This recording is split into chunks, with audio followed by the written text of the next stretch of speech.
forgot to get the episode name for this one. So this is episode 8. I'm pretty sure it's blowing up the spot. You are correct, sir. It is blowing up the spot. So this is episode 8 of our Luke Cage marathon. And this one's a bit more toned down than the last one. Yeah, this one's a slower episode, and there's a lot of cat and mouse because Diamondback is chasing them, so they don't have a lot of time for exposition. Yep. So we got our first appearance of Diamondback in this episode, or first one where he talks, I should say. Right. So what's your verdict? I'm intrigued. It's kind of a wait and see. I wasn't quite as manic as I was expecting it to be, based on what people were telling me going into this. So that was a good surprise. Right. Overall, I'm curious. I'm curious. I don't have a set opinion yet, but it's kind of a wait and see for me because there's potential there.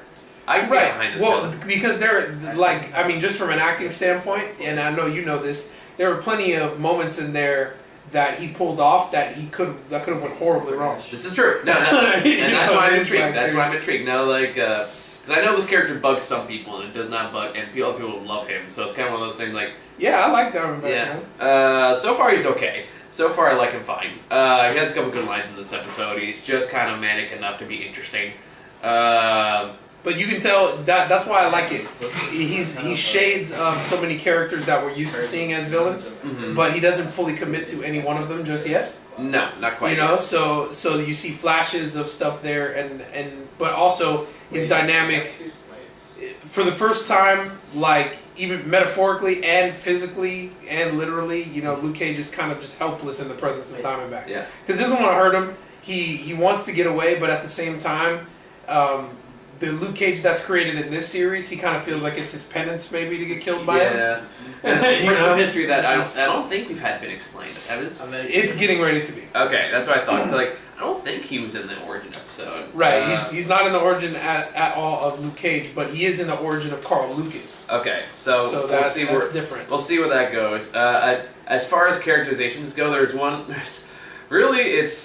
the two female characters. One highlights why she's a great character. The other one highlights why she's becoming an increasingly frustrating character. Oh yeah, Misty. I'm so sick of her at this point. So tired. I want to like Misty, but man, she is making it really hard when she's like, right. You are so stupid. You are. Yeah. You are being so stupid right now. Well, she's being like a typical cop, and after all the shit you've seen, you'd think that you would. Well, it's it just defies. Okay, so very quick summary of what's going on. So everybody's playing League in the background. But anyway, Misty Knight. So basically, as soon as she walks in and sees this whole death scene of crime scene of Cottonmouth, she instantly does not believe the story they're telling them. Which okay, that's something her character would do. Exactly. And then she just after they find a bloody glove in the barbershop, which I guess she didn't think for a second could have been planted because it's already obviously a frame job. She just instantly flips on him, and that made no sense to me. It's you were just defying everything we've established about your character at this point. And it's now you were a smart, logical detective that sees through bullshit, and you're falling for such obvious bullshit. It's very true. It's very true. But maybe it's because, I'll play devil's advocate. I agree with you completely, but I will take the opposing side just for the sake of a balanced review. Okay. and I will say, sometimes it needs to be done. And I will say that it's not good storytelling. But anyway, go ahead. It's not good storytelling. I agree. But on the flip side, maybe they're using the mechanism of their unresolved relationship and interaction that is kind of clouding her judgment. I don't buy that. I don't think so. I don't think so because again, up until she got he tracks him down. She tracks him down to this female's hospital, female clinic, after he got shot by Diamondback with the Krypton bullet, basically. That's the only thing harmed Luke Cage, trying to figure out how to get it out or get the shrapnel out. And she comes in, and you can tell she's already buying. Okay, I know you're innocent. You were in a hospital. You got shot. Obviously, something fishy's going on. Then she gets a phone call. It's Luke Cage. And he goes, "You son of a bitch!" Hands in the air. Where the fuck did that come from? Well, like I said, okay, I'll flip on the other side again, and I'll say. Maybe she still thinks he's innocent, but the one way to stop the shit from happening on the streets is just to take him in. And her solution could you buy that? No, I still don't buy that.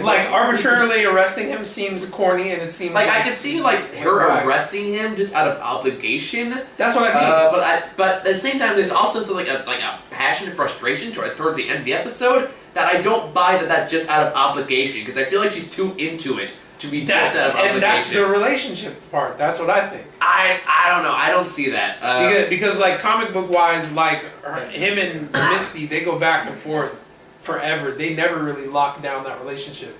Like Luke ends up being with Claire. Yeah, I think, yeah. He ends up being with Claire, and Misty and Luke. They always got that unresolved thing. She becomes a part of the superhero team, and they roll together. But there's always that. Well, I know her and Iron Fist kind of hook up for a while there. Yeah, but it's mostly a mechanism in proximity of Luke. That fair. You know. I don't. I still don't buy it. I feel like there's too much it's too much emotion to be just about relationship stuff. Maybe it's about Scarf. I mean, her partner just died. Yeah, but again, Luke. You know, I mean, all the shit. I guess what I'm trying to say is maybe there's more into it. Yeah, when you've lived in a place as long as she has, you feel like you have control of it. And when it all spins out of control, you just try to go for the thing that's in front of you that you think is impairing your control. I don't know. This is like the conversation I had in the last episode about Mariah. Like, this is kind of on the flip side now. Right. Well, and again, no, the way it was presented to me, I agree with you. I'm flipping on the other side because, like, I feel like somebody has to speak for that part of it that may be there. Fair enough. And if that we're not seeing collectively. If that was the intention, it's done poorly.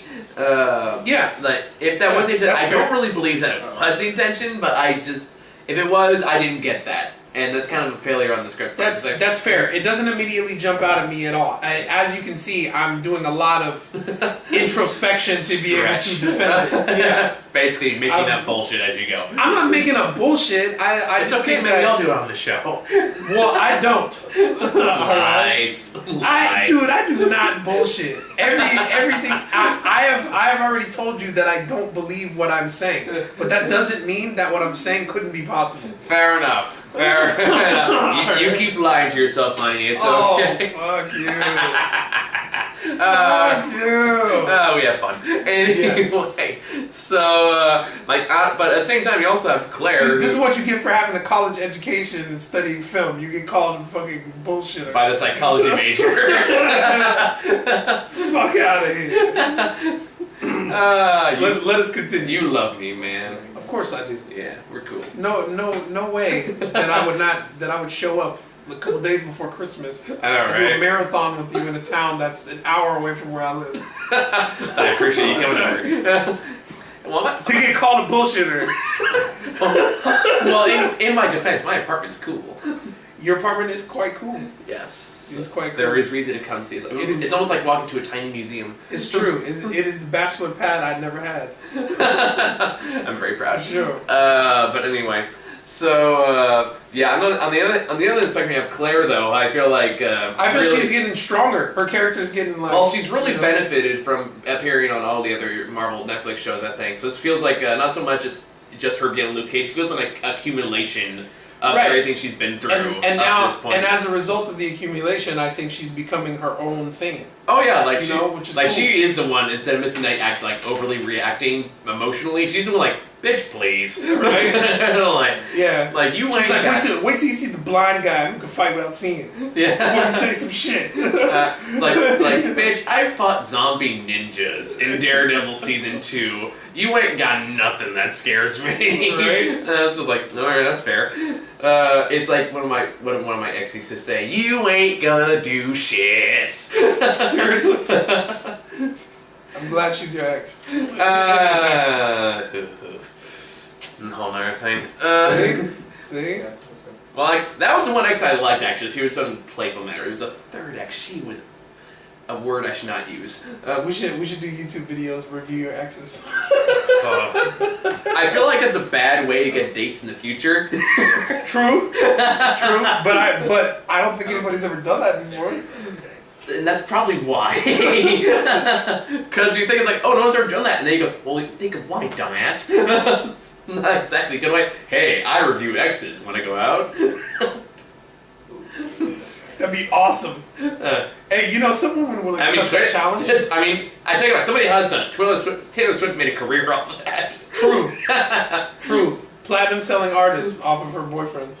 Very true. What about you, Max? Are you interested? What's up, Max? He's staring at us from the You corner. like You kind of Diamondback? see him in the corner. Max, you like Diamondback? He's like, I don't care. Someone play with me. Look at the spot on his head. He's got a little diamond. It is. Wow. Traitor. Anyway, sorry. Anyway. Luke Cage confirmed. I see what you did there. Anyway, meanwhile, Mariah is kind of embracing her role as an evil villain, kind of. She's kind of taking over Cottonmouth's organization, more or less. Yeah, she's very Don Corleone. And Shades finally gets an actual job. I know, he's actually doing something, right? Hooray! It's going, Shades is employed. Instead of walking around, I wear shades on the inside because I look cool. I wear shades, so you can't see my true intentions. And Diamondback says this and says that, but you never see me talk to him. All it's missing is just a jukebox where you can hit it and go, ayy. Right? No, we're not throwing the ball right now, Max. Max, we're doing a review, bro. It's not the first time he's intervened. When I did Star Wars when I too long ago, he hopped on the couch right before I started filming. So he just pushed him aside. He was you can stay here, bro, but we gotta finish. Anyway, everyone's like, what are they talking to? But yeah, it's a good episode. Some frustrating elements. I feel more frustrated with this episode than I have in the other episodes. Mostly because of Misty Knight. It's starting to get on my nerves. She's irritating. She's super irritating. I could go into a ton of theories like about that, but that's gonna be off camera. Fair enough. I'm not going to incriminate myself and say stuff on camera. Incriminate against who?